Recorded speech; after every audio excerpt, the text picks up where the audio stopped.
The Department of Foreign Affairs says it's providing consular assistance to the two Irish citizens aboard the MV Hondius, the luxury cruise ship at the centre of a deadly hantavirus outbreak. Earlier, 3 people were evacuated from the vessel, which has been marooned off Cape Verde since Sunday. The number of suspected or confirmed cases of the virus linked to the cruise has now risen to 8. The MV Hondius is currently departing Cape Verde waters.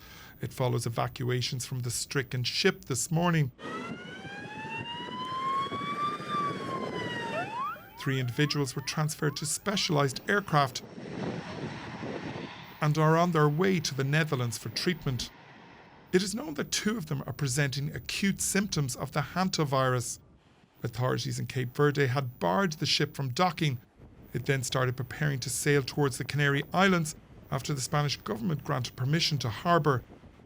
But the regional president there also opposed it coming ashore, citing what he described as the very real public health risk.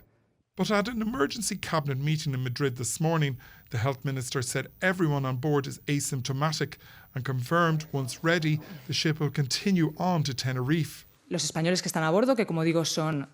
She added that efforts will be made to repatriate all passengers and crew, apart from anyone who shows signs of the illness. They will be isolated and treated at a military hospital on the mainland. The ship's Dutch operator says it is sending 2 specialist doctors to examine those remaining on the vessel, including 2 Irish nationals. We know 3 of their fellow passengers have died. But according to a Jordanian-Palestinian content creator on board, the atmosphere among passengers and crew is confused but calm. The WHO has confirmed the outbreak is the Andes strain. It is the only type of hantavirus that can be transmitted between humans. The pathogen is spread primarily through contact with rodents. The World Health Organization says the overall public health risk from the outbreak remains low. The Swiss government has announced that a man infected with hantavirus is being treated in Zurich.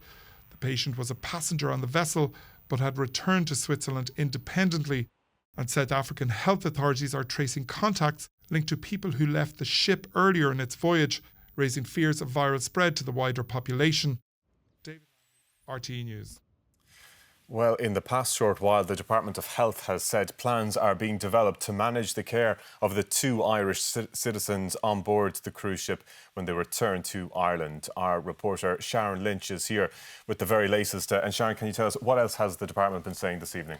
Well, yes, Tommy. Well, it says that this is dependent, of course, on their medical status. And at a minimum, the department said it's expected they will need to quarantine for a period of time in line with ECDC guidance and will be actively monitored during that time.